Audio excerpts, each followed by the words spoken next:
Thank you, dear friends, from the bottom of my heart for such a loving and spirited welcome. And thank you, Mr. President, for your kind invitation to me, which I am so honored to accept. I also want to express a special thanks to you, Shmuley, who for 11 years served as rabbi here at Oxford. You and I have been working so hard to form Heal the Kids, as well as writing our book about childlike qualities. And in all of our efforts, you have been such a supportive and loving friend. Thank you.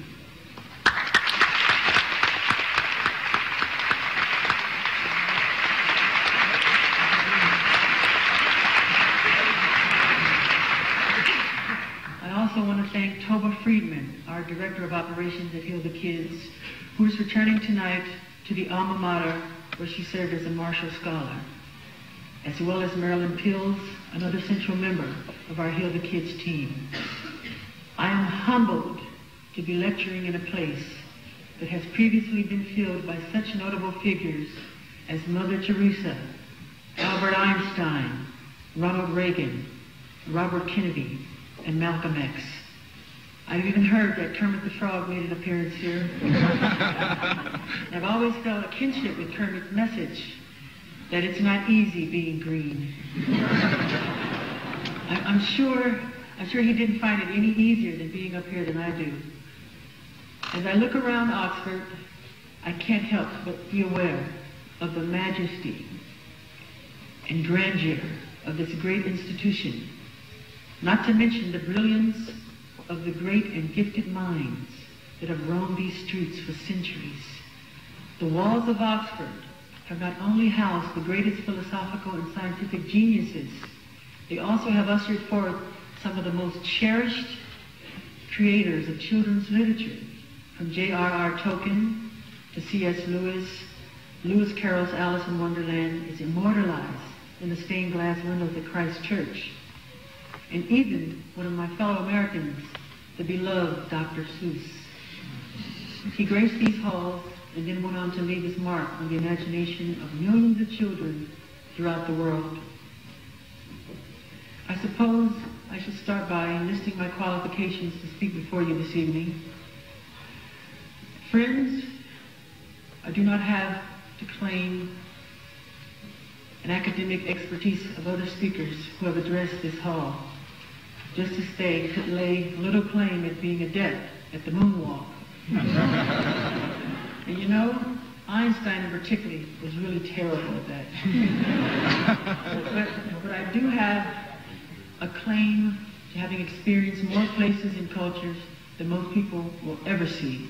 Human knowledge consists not only of libraries and parchments and ink, but also comprised of the volumes of knowledge that are written on the human heart, chiseled on the human soul, and engraved on the human psyche. And friends, I've encountered so much in this short lifetime of mine that I still cannot believe that I am only 42. I often tell Shmuley that in so years, I'm sure that I'm at least 80. And tonight, I even walk like I'm 80. So please hearken to my message, because what I have to tell you tonight can bring healing to humanity and healing to our planet. Through the grace of God, I have been fortunate to have achieved many of my artistic and professional aspirations, realized early in my lifetime. But these, friends, are accomplishments, and accomplishments alone are not who I am. Indeed, the cheery 5-year-old who belted out Rockin' Robin and Ben to adoring crowds was not indicative of the boy behind the smile. Tonight, I come before you less as an icon of pop, whatever that means, anyway, and more as an icon of a generation that no longer knows what it means to be children.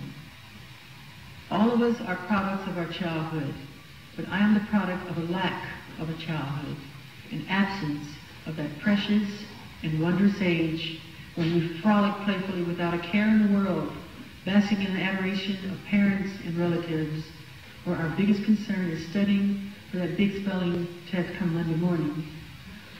Those of you who are familiar with the Jackson 5 know that I began performing at the tender age of 5, and that ever since then, I haven't stopped dancing or singing.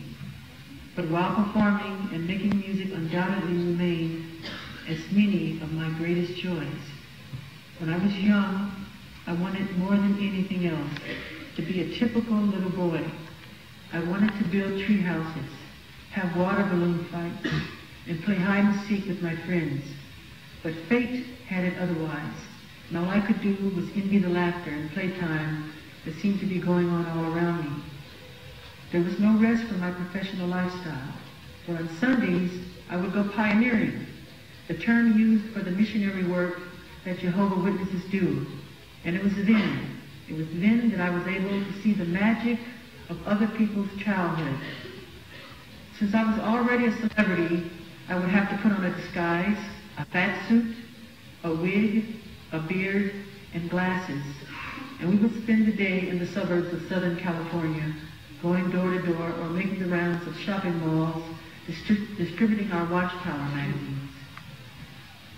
I loved to set foot on all those regular suburban houses and catch sight of the fireplaces and lazy boy armchairs, with kids playing Monopoly and grandmas babysitting all those wonderful, ordinary, and starry scenes of everyday life. Many, I know, would argue that these things seemed like no big deal, but to me, they were mesmerizing. I used to think that I was unique in feeling that I was without a childhood.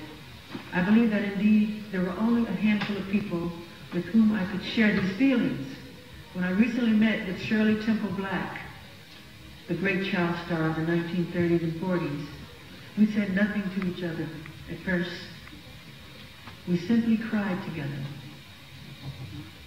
For she could share a pain with me that only others like my close friends Elizabeth Taylor and Macaulay Culkin could. I do not tell you this to gain your sympathy, but to impress upon you in my important point. It is not just Hollywood child stars that have suffered from a non-existent childhood. Today it's a universal calamity, a global catastrophe. Childhood has become the great casualty of modern-day living. All around us, we are producing scores of kids who have not had the joy, who have not been accorded the right, who have not been allowed the freedom of knowing what it's like to be a kid. Today's children are constantly encouraged to grow up faster, as if this period known as childhood is a burdensome stage to be endured and ushered through as swiftly as possible. And on that subject, I am certainly one of the world's greatest experts. Ours is a generation that has witnessed the abrogation of the parent-child covenant. Psychologists are publishing libraries of books detailing the destructive effects of denying one's children the unconditional love that is so necessary to the healthy development of their minds and character. And because of all the neglect, too many of our kids essentially have to raise themselves. They are growing more distant from their parents, grandparents, and other family members, as all around us, the indestructible bond that once glued together the generation unravels. This violation has bred a new generation, Generation O, let's call it Generation O, that has now picked up the torch from Generation X. The O stands for a generation that has everything on the outside: wealth, success, fancy clothing, and fancy cars, but an aching emptiness on the inside. That cavity in our chest, that barrenness at our core, that void in our center, is the place where the heart's want beats and which love once occupied. It's not just the kids who are suffering, it's the parents as well. But the more we cultivate little adults in kids' bodies, the more removed we ourselves become from our own childlike qualities.